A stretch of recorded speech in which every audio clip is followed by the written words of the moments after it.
my role as a father and as a husband. And that is really the priority, and that takes utmost importance. Setting aside time that's sacred for the family, weekend family. Yeah.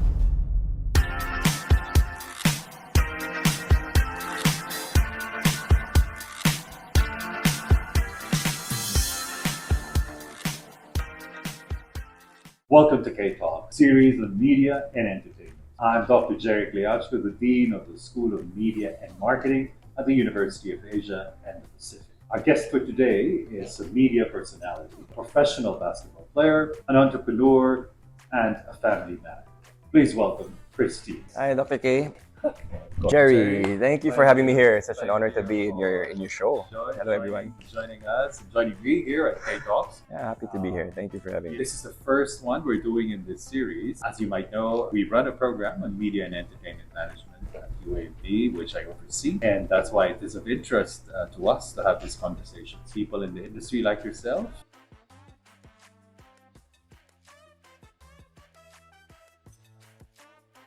In the program we run and how we can better prepare future talent for the industry. So let's get started. Let's talk about your story. How did you get into media? I think I know a little bit inside of the basketball, but tell us your story. Sure, I'll try to recall. It's been a while. No? So I played for the Ateneo Blue Eagles in the UA&P from 2003 to 2008. And it was during that time when I was introduced to the mainstream media or the entertainment industry. So in my second to the last year playing in the UA&P, I was approached by one of the top executives of GMA7. He's a good friend now, he's Annette Gozon, through a consultant or talent manager, Noel Ferrer, who's also one of my good friends now. Both from Ateneo, so they were, fans of the team.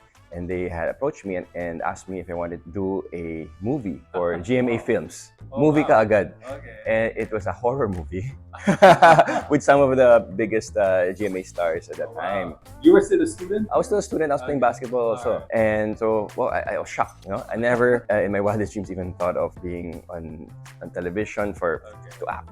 Maybe for basketball, okay. But coming from a Chinese Filipino family, we were always groomed and trained to study hard, do well in school, and then eventually work in corporate or do business. So even playing basketball was already a bit of an aberration for our culture. At least then. Now it's a little bit different. So when I was approached, of course, we were all shocked, and it didn't take me too long to revert to them and tell them that no, I'm sorry. Thank you for the invitation, but I cannot act to save my life. I cannot. Until today, I still cannot act. I've been in the industry for I just do hosting, but I cannot act, and I wanted to focus on my studies and playing for the Blue Eagles for Ateneo. Okay, they respected the decision. A few weeks later, they came back and they said, ganito na lang. Forget about acting. Can you do a show where you'll be a host together with Manny Pacquiao?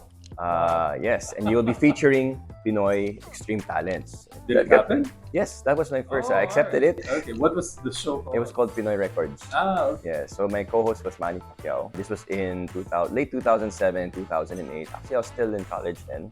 Yeah, and we did a show called Pinoy Records where we featured all sorts of extreme Filipino talents. It's a bit wacky, let's say number of darts that a person could actually take to his back, shooting most number of coconuts into a basketball.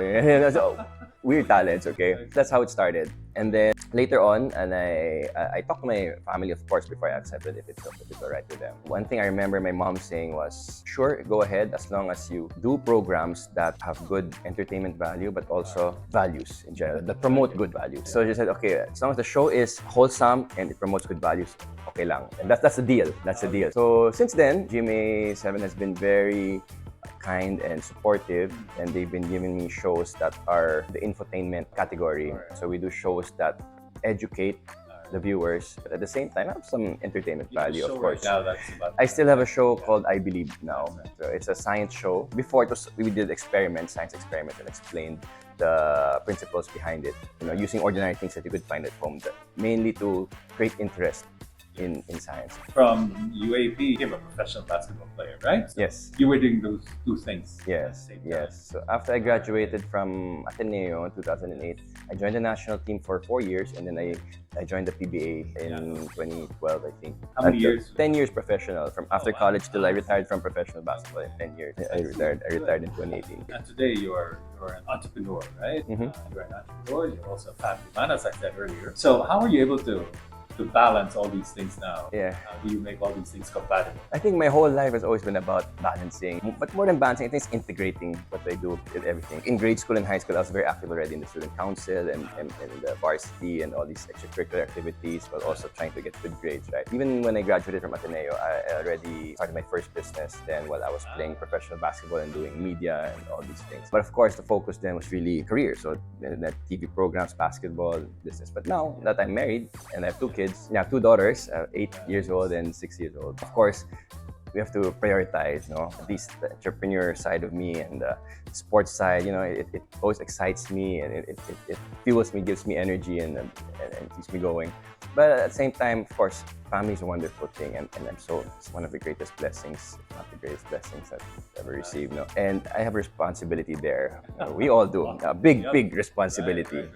My role as a father and as a husband, as a son also, and a brother is important. But of course, more so as a father and a husband. And that is really the priority, and that takes utmost importance among all the other hats that I wear. You talked about being an entrepreneur. I am very much active in several businesses, different industries. That's why it's a little bit at this point challenging because, especially when you're starting something new, you're learning, you're building the team. There's a lot of energy and time really required. Even the challenge is when you're at home and you have to be present with your family, sometimes your mind is still thinking of other things. So it's really a kind of a challenge and a sort of mental discipline that I need to to be present with the family. And I think for me, it's really setting aside time that's sacred for the family, weekend family.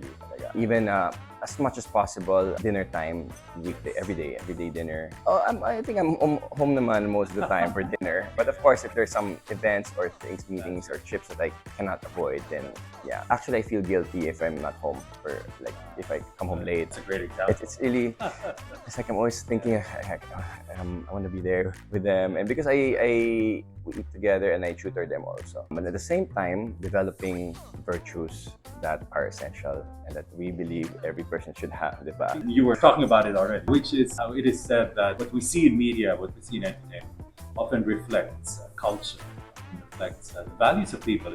But what can you say about the role of media as well? Perhaps influence in a good way to promote positive values in people, in society. Yeah. What can you say about that? Super important. All the more challenging nowadays with the advent of social media. Yes. Where content is very difficult to filter and it's very difficult to monitor what your kids, even what we watch. We can get easily drawn into something without us knowing we're already being influenced a certain way, right? So it goes both ways.